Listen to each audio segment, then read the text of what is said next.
Bonjour, dans cette vidéo on va vous proposer la correction d'un exercice qui porte sur l'étude et la représentation graphique d'une fonction numérique. Voilà l'énoncé de l'exercice. Alors cliquez sur pause et essayez de le résoudre avant de regarder la solution. Et comme remarque, cet exercice est valable pour les deux niveaux du baccalauréat, sauf la sixième question qui ne concerne pas les élèves de la première année du baccalauréat. Le domaine de définition de la fonction f. Puisque f de x égale x plus 1 sur racine carrée de 2x plus 1, et on a 2x plus 1 dans la racine carrée, et la racine de 2x plus 1 est le dénominateur de l'expression de f de x, alors x appartient à d de f, équivalent à x est un réel tel que 2x plus 1 est strictement supérieur que 0. Après la résolution de l'inéquation 2x plus 1 est strictement supérieur que 0, on obtient d de f et l'intervalle moins 1 sur 2 plus l'infini ouvert en moins 1 sur 2. Donc les bornes de d de f sont moins 1 sur 2 à droite et plus l'infini. Déterminons la limite de f de x en moins 1 sur 2 à droite. La limite de f de x quand x tend vers moins 1 sur 2 à droite égale la limite de x plus 1 sur la racine carrée de 2x plus 1. On a juste changé f de x par sa expression. Alors cette limite donne plus l'infini, car la limite de x plus 1 quand x tend vers moins 1 sur 2 à droite est 1 sur 2, et la limite de la racine carrée de 2x plus 1 quand x tend vers moins 1 sur 2 est 0 plus. La racine carrée est toujours positive. Ça veut dire c'est pas la peine de poser un tableau de signes pour déterminer si on va trouver 0 plus ou bien 0 moins. Et d'après le tableau de limite de quotient de deux fonctions, 1 sur 2 sur 0 plus donne plus l'infini. Maintenant, on va calculer la limite de f de x quand x tend vers plus l'infini. On change f de x par x plus 1 sur racine de 2x plus 1, puis on factorise par x au numérateur et aussi au dénominateur. Au numérateur, on trouve x facteur 1 plus 1 sur x, et au dénominateur, on a une racine carrée. Alors avant, il faut factoriser par x carré dans la racine. On obtient x carré facteur 2 sur x plus 1 sur x carré dans la racine carrée, puis on décompose la racine carrée de x carré dans la valeur absolue de x, et puisque x est positif, car on a x tend vers plus l'infini, alors on a le droit de changer la valeur absolue de x par x. Ensuite, on va simplifier par x. Donc notre limite de f de x égale à la limite de 1 plus 1 sur x sur la racine carrée de 2 sur x plus 1 sur x carré, qui va donner plus l'infini comme résultat. Mais pourquoi? Car la limite de 1 sur x quand x tend vers plus l'infini est 0. Et la limite du dénominateur racine carrée de 2 sur x plus 1 sur x carré est 0 plus. Et dans le tableau de limite de quotient de deux fonctions, on a un réel strictement positif sur 0 plus, donne plus l'infini. Pour les branches infinies, on a déjà trouvé la limite de f de x quand x tend vers moins 1 sur 2 à droite égale plus l'infini. Donc la droite d'équation x égale moins 1 sur 2 est une asymptote verticale à la courbe C de f. Pour la branche infinie en plus l'infini, on doit calculer la limite de f de x sur x quand x tend vers plus l'infini. La limite de f de x sur x quand x tend vers plus l'infini égale la limite de x plus 1 sur racine carrée de 2x plus 1. sur x. On applique la règle a sur b sur c égale a sur c fois 1 sur b. Et on obtient alors la limite de x plus 1 sur x fois 1 sur racine carrée de 2x plus 1. X plus 1 sur x tend vers 1 car la limite de x plus 1 sur x quand x tend vers plus l'infini est la limite de x sur x qui est égale à 1. Et la limite de 1 sur racine carrée de 2x plus 1 quand x tend vers plus l'infini égale 0 car la limite de 2x plus 1 est plus l'infini. Et par conséquent, la limite de f de x sur x quand x tend vers plus l'infini est 0. On a la limite de f de x quand x tend vers plus l'infini égale plus l'infini et la limite de f de x sur x quand x tend vers plus l'infini égale 0. Donc C de f admet une branche parabolique de direction OX au voisinage de plus l'infini. Alors maintenant, on va montrer que pour tout x de d de f, f' de x égale x sur la racine carrée de 2x plus 1 à la puissance 3. F est une fonction dérivable sur l'intervalle moins 1 sur 2 plus l'infini. Pour tout x de l'intervalle moins 1 sur 2 plus l'infini ouvert en moins 1 sur 2, f' de x égale la dérivée de x plus 1 sur la racine carrée de 2x plus 1. Ensuite, on va utiliser la dérivée de u sur v égale u' fois v moins u fois v' sur v carré. Pour nous, à la place de u, on a x plus 1 et à la place de v, on a la racine carrée de 2x plus 1. On trouve la dérivée de x plus 1 fois la racine carrée de 2x plus 1 moins x plus 1 fois la dérivée de la racine de 2x plus 1 sur la racine de 2x plus 1 au carré. La dérivée de x plus 1 égale 1 et la dérivée de la racine carrée de 2x plus 1 égale la dérivée de 2x plus 1 sur 2 fois la racine de 2x plus 1. On change la dérivée de 2x plus 1 par sa valeur qui est 2. Et ensuite, on va simplifier 2 avec 2. On trouve f' de x égale la racine carrée de 2x plus 1 moins x plus 1 sur la racine carrée de 2x plus 1 sur 2x plus 1. Puis, on va réduire au même dénominateur. Comme vous voyez, a moins b sur a égale a carré moins b sur a. Pour nous, a, c'est la racine carrée de 2x plus 1 et b est x plus 1. On va trouver la racine de 2x plus 1 au carré moins x plus 1 sur la racine de 2x plus 1 sur 2x plus 1. La racine de 2x plus 1 au carré égale 2x plus 1. Et on va développer par moins la partie qui reste. On va trouver moins x moins 1. Alors, 2x plus 1 moins x moins 1 égale x. Et on va utiliser la règle a sur b sur c égale a sur b fois c.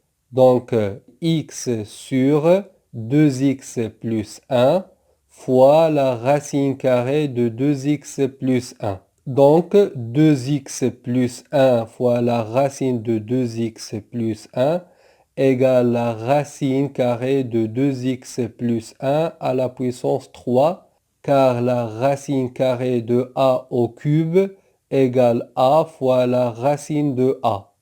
À la place de a, on a 2x plus 1. On a pour tout x appartient à l'intervalle moins 1 sur 2 plus l'infini, f' de x égale x sur la racine carrée de 2x plus 1 au cube.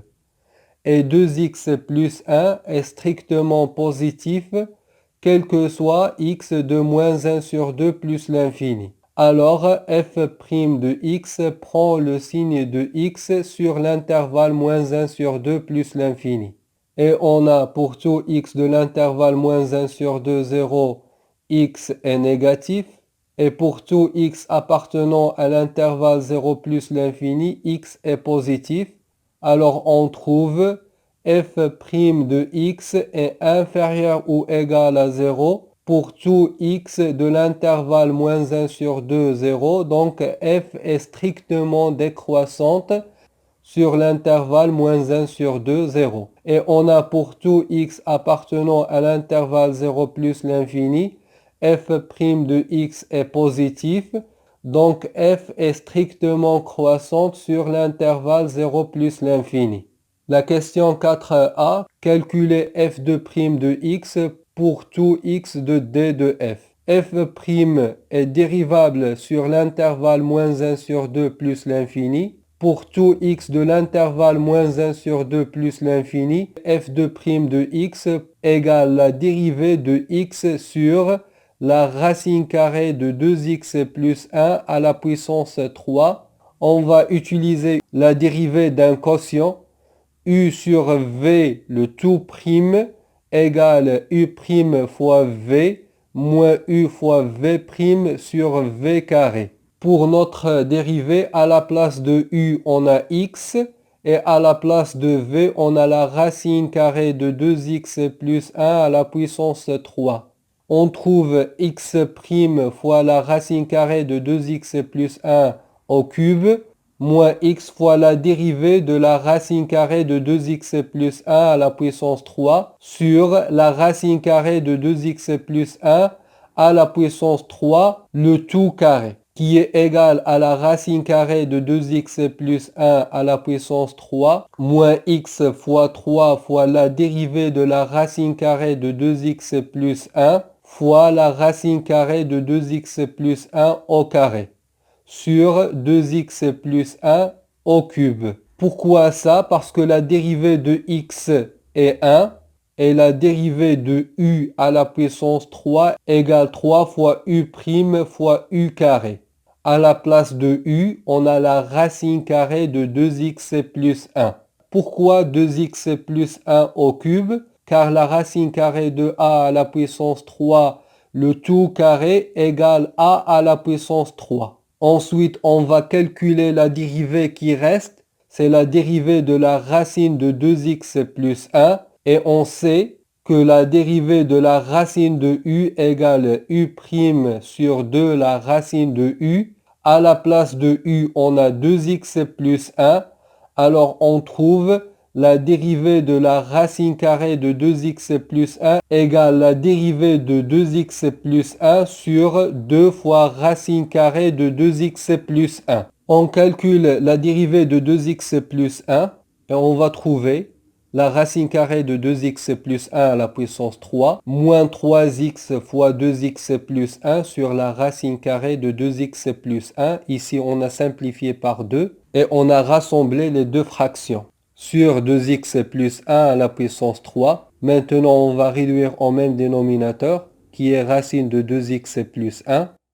On va trouver racine de 2x plus 1 à la puissance 4 moins 3x fois 2x plus 1 sur la racine carrée de 2x plus 1 sur 2x plus 1 à la puissance 3. Puis, on va utiliser la règle a sur b sur c égale a sur b fois c.